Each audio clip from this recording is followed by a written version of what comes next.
Les téléspectateurs de France 5 ne retrouveront pas leur émission préférée ce mercredi 1er juin. Le présentateur ne sera pas à la tête de son émission La Grande Libraire et les fans devront faire preuve de patience puisque c'est la finale de Si on lisait à voix haute qui sera diffusée à la place ce jour. Celle-ci sera également présentée par François Bousnel et séparée en deux grandes émissions de prime time. Il s'agit d'un grand concours de lecture à voix haute organisé en partenariat avec le ministère de l'Éducation nationale, de la Jeunesse et des Sports et l'UNI. Pour cela, plus de 150 000 jeunes ont participé et, depuis le mois de septembre, une quinzaine d'écrivains sont allés à la rencontre des candidats dans toute la France.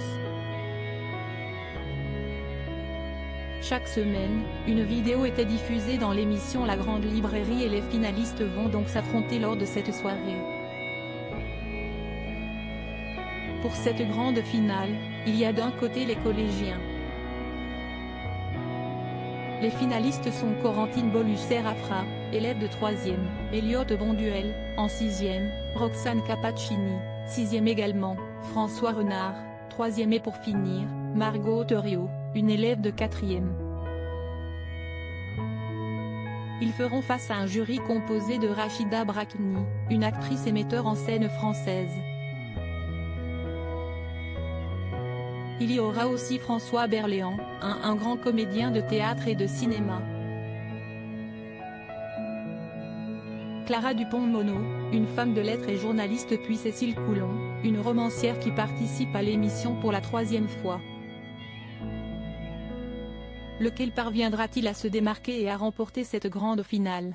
La réponse dans quelques heures. Si on lisait à voix haute, qui sont les lycéens finalistes? Du côté des lycéens, ce sont Nina Di Benedetto, Jen Durix, Josh Tinorua, tous élèves de première mais aussi Emma Koulumba Liefougué en terminale et Nina Morelli en seconde qui s'affronteront. Face à eux, le jury sera composé de Isabelle Carré, une actrice et écrivaine française.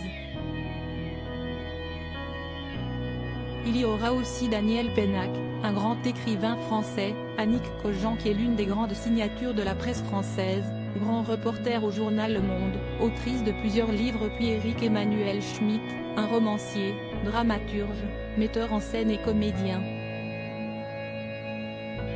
Quel étudiant remportera cette grande finale?